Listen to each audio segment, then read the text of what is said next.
Salut YouTube, c'est Noah, bienvenue dans cette nouvelle vidéo et aujourd'hui on va voir comment signer des clients dans les niches digitales, c'est-à-dire e-commerçant, coach, infopreneur, etc. Allez, c'est parti. Yeah, alright, gonna make some paper.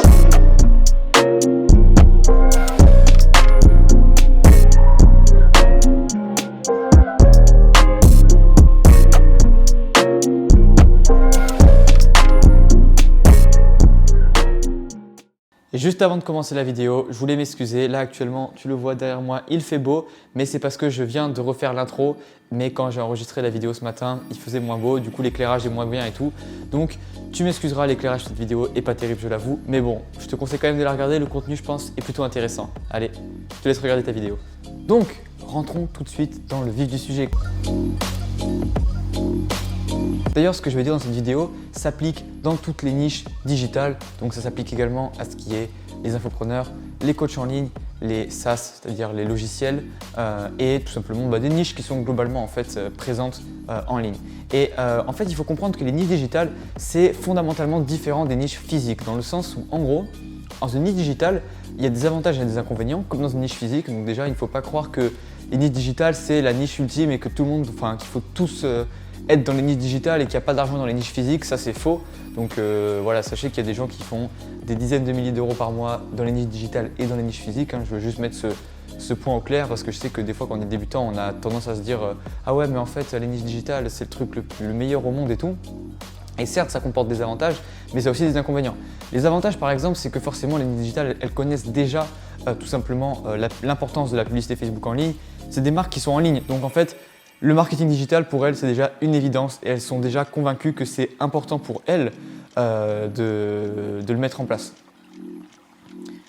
Donc toi, en tant que prestataire de service qui veut vendre du coup une prestation, tu n'as pas à convaincre la personne que Facebook Ads c'est important pour elle, elle le sait déjà. Tu as juste à la convaincre que tu es bon en Facebook Ads et que tu peux lui apporter des résultats. Et ça évidemment, c'est plus facile que de devoir convaincre à la fois que Facebook Ads c'est un bon moyen et en plus de dire que toi tu es bon là-dedans. Donc ça c'est déjà un truc intéressant.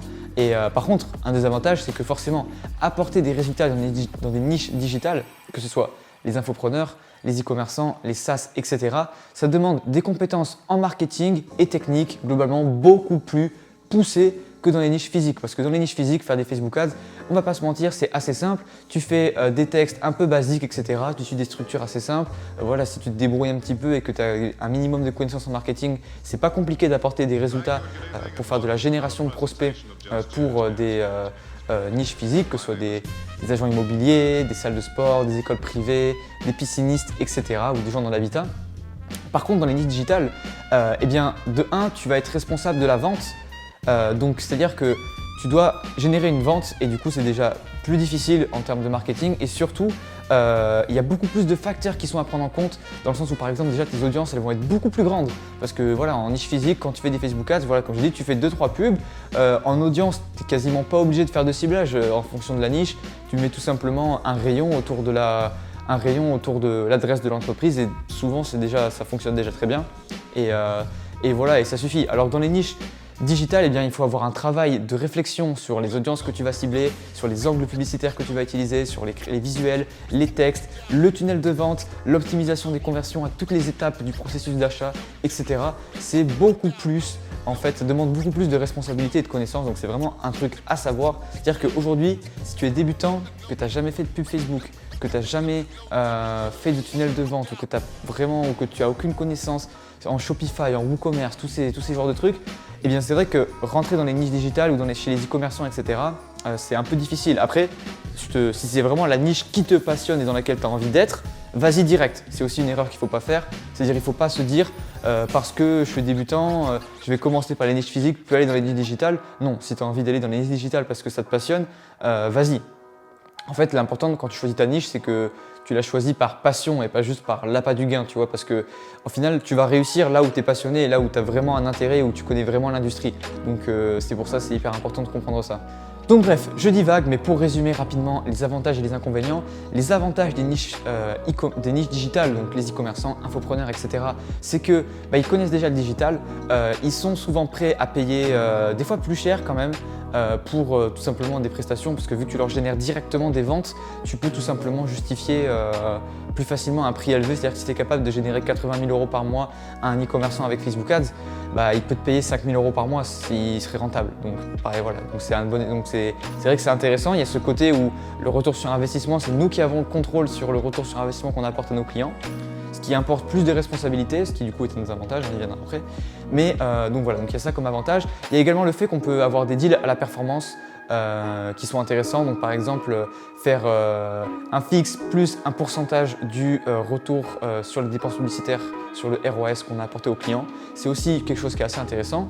Et donc voilà, donc c'est vrai que les niches digitales, ça a évidemment des avantages. Maintenant, en inconvénient, ça demande plus de responsabilités, ça demande plus de connaissances, c'est parfois plus difficile d'apporter des résultats, ça demande beaucoup de maintenance et de créer régulièrement de nouveaux textes, de nouveaux visuels, etc. Donc ça demande quand même un travail assez conséquent et ça demande des compétences et du travail assez conséquent.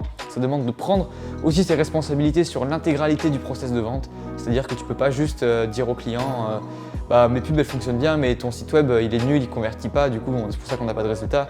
Genre tu es obligé de prendre aussi, ça fait partie de. Tu es obligé de prendre tes responsabilités si tu veux vraiment apporter des résultats aux clients. Donc c'est évidemment, ça demande une charge de travail, une charge mentale quand même plus importante.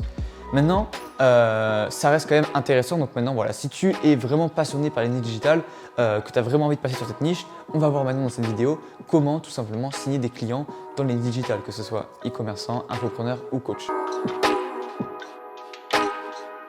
Donc la première étape, c'est de créer ton CRM. Et oui, si tu veux trouver des nouveaux clients dans une nouvelle niche, eh bien il faut prospecter. Si tu veux prospecter efficacement, il te faut un CRM. Pour les débutants qui nous suivent, un CRM, ça veut dire Customer Relationship Management.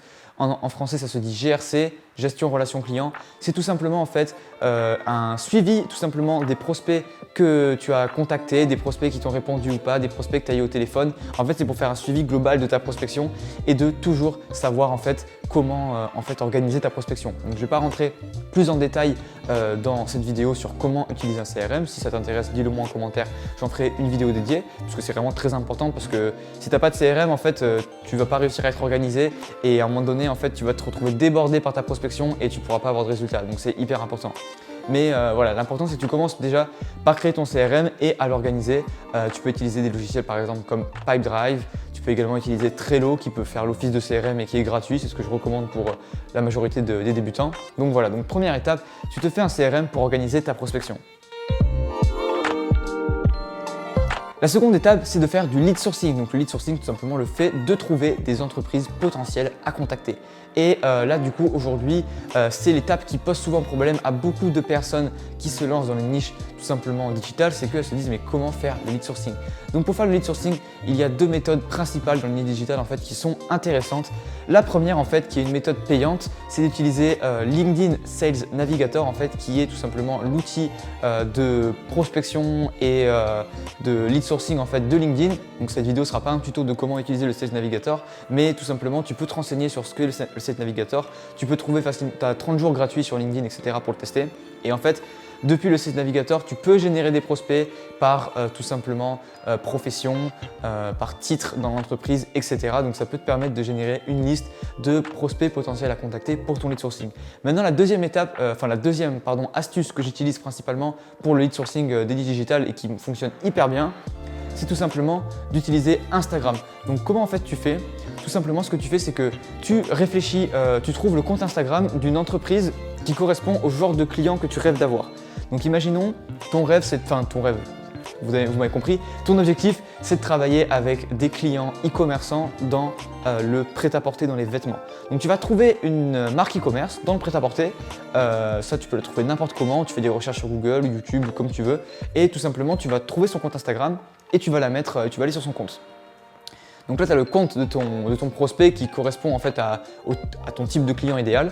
Et tout simplement, tu vas utiliser la petite flèche bleue en haut à droite du profil pour afficher les comptes similaires. Ensuite, tu fais voir tout et tu vas avoir une liste de comptes similaires au compte de base que tu as mis. Et du coup, à partir de cette liste, il va y avoir une grande partie en fait des comptes qui vont être affichés qui seront tout simplement des marques similaires à la marque que tu as mis de base. Donc c'est pour ça que c'est hyper important que la marque de base que tu utilises en fait au tout début, elle soit bien qualifiée, qu'elle corresponde vraiment bien à tes critères et tout, parce que ça va déterminer la qualité de toutes les autres marques que tu vas trouver avec cette méthode. Et ça, c'est un moyen très simple de générer des centaines de leads e-commerçants ou infopreneurs ou quoi que ce soit dans une thématique précise. Donc voilà, c'est la méthode en fait la plus simple pour lead sourcer. Donc honnêtement, si vous êtes débutant, je vous recommande d'utiliser soit ces deux méthodes, le Sales Navigator ou d'utiliser Instagram pour faire votre lead sourcing.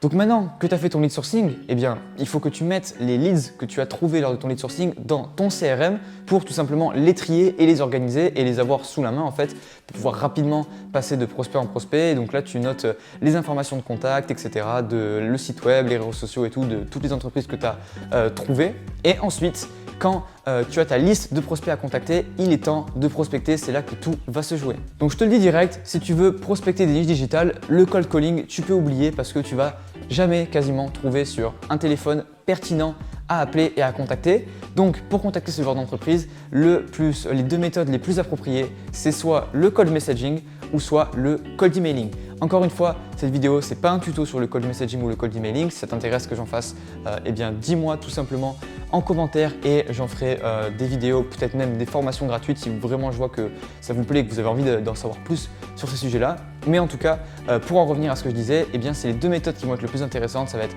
l'emailing et le cold messaging.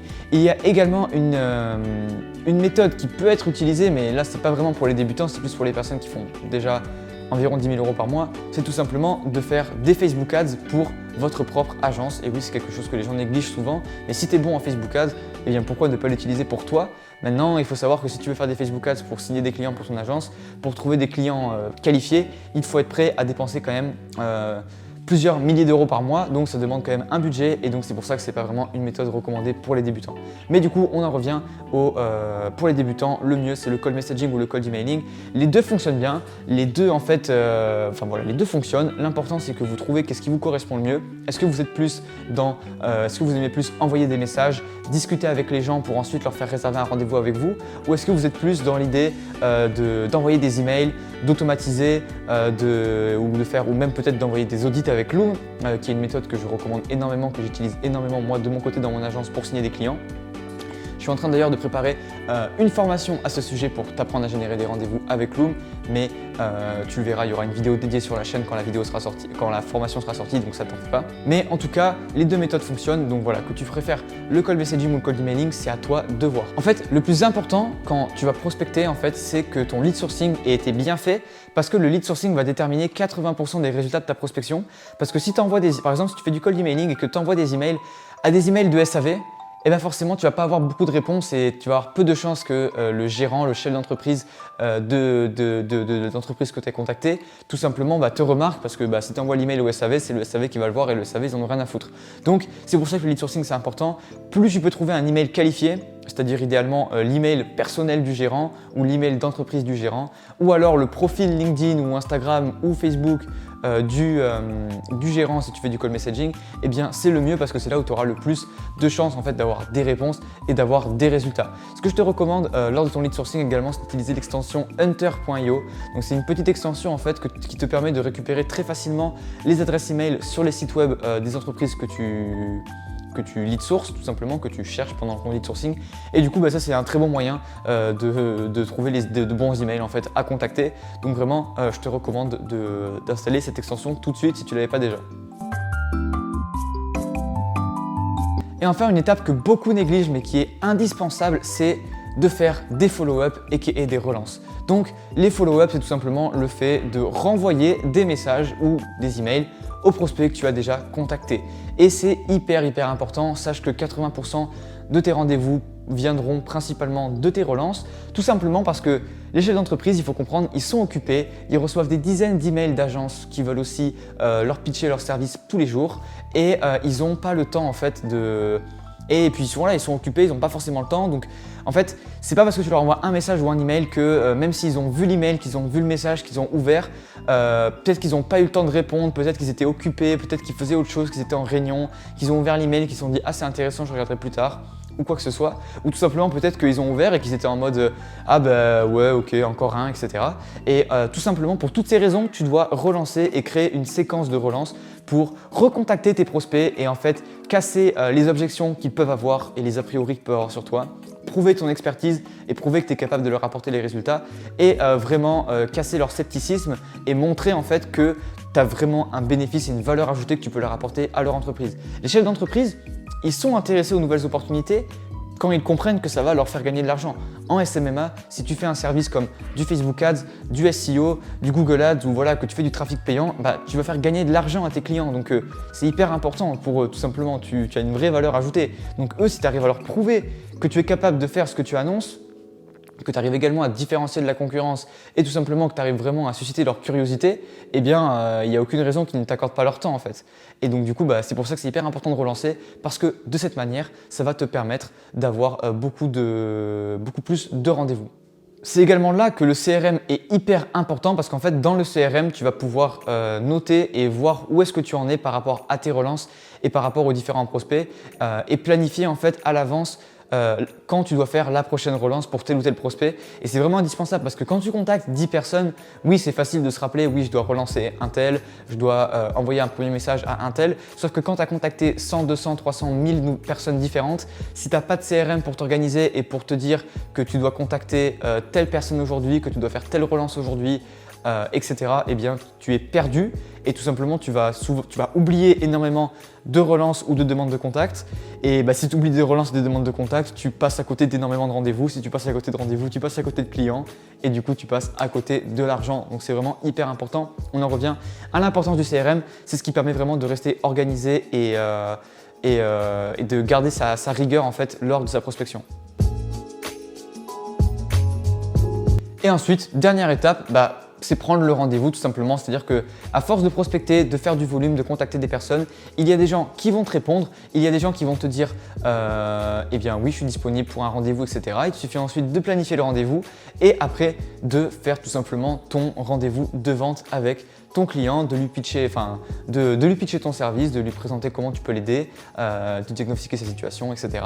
Et ensuite, du coup, de le closer ou non en fonction de tes capacités en vente. Donc c'est pour ça d'ailleurs, si tu veux t'améliorer en vente, j'ai sorti une vidéo il y a plusieurs mois qui s'appelle Comment signer des contrats entre 1000 à 10 000 euros par mois en SMMA, qui est une formation en fait de 37 minutes totalement offerte sur la vente où je te présente le script de vente que j'ai utilisé pour signer mes premiers clients et qui fonctionne très très bien. Et en fait, voilà, je t'analyse en direct le script de vente, ligne par ligne, je t'explique les procédés psychologiques, etc. derrière ce script et comment tout simplement l'utiliser et l'adapter dans ton cas.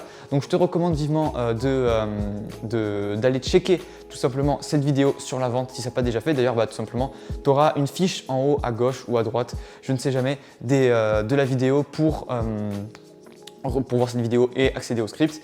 Et voilà. Donc voilà, c'était tout pour cette petite vidéo. J'espère qu'elle t'aura plu. Si c'est le cas, n'hésite pas à la liker, à t'abonner à la chaîne, à activer la cloche pour ne pas manquer les prochaines vidéos. N'hésite pas également à commenter cette vidéo pour me donner ton avis, me donner du feedback ou alors tout simplement pour me donner des suggestions de vidéos parce que toutes les suggestions que je reçois de votre part, je les note dans un document, j'ai toutes vos suggestions et quand je crée des vidéos comme celle-ci, ce que je fais, c'est que je regarde dans mes suggestions ce qu'on m'a demandé et j'en fais une vidéo. Donc tout simplement, si tu veux que je réponde à une de tes questions ou quoi que ce soit, n'hésite pas à la poser en commentaire. Si tu veux recevoir tous les matins un email rempli de valeur sur le SMMA, l'entrepreneuriat, la vente, Facebook Ads, la prospection et avoir toutes les dernières stratégies avancées complètement gratuitement dans ta boîte mail tous les matins, eh bien, il est temps de rejoindre le salon, mes emails privés qui sont tout simplement les emails quotidiens que j'envoie aux membres du salon et tout simplement voilà, c'est des emails remplis de valeur. J'ai énormément de messages positifs à propos de ces emails.